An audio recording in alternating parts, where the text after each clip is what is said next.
oggi si festeggia la liberazione di via Cesare Battisti. Sì, allora oggi finalmente abbiamo la gioia di avere dopo 3 anni e mezzo di nuovo la strada libera, libera da ogni impedimento, libera per tutti i cittadini di Vittorio Veneto.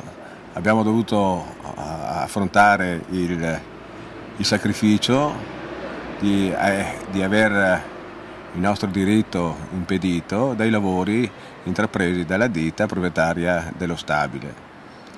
Affrontare un sacrificio così lungo che ha causato tanti danni economici alle attività produttive e anche tanti disagi ai residenti avrebbe avuto un senso che ce l'avrebbe fatto sopportare anche con sopportazione se le cose fossero andate a buon fine, se fossero state concluse, ma purtroppo il cantiere è stato più il tempo che è stato fermo, per cui i nostri sacrifici risultavano inutili, che attivo.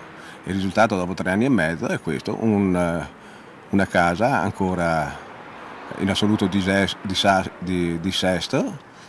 con una situazione peggiore di prima.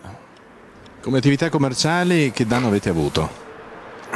Guarda, l'attività commerciale si fa presto a dire non è causata solo dal cantiere, ma di fatto la gente non passava più per questa strada, c'erano persone che avevano rimosso, vittoriesi che avevano rimosso dal loro sapere la possibilità ancora di transitare questa strada.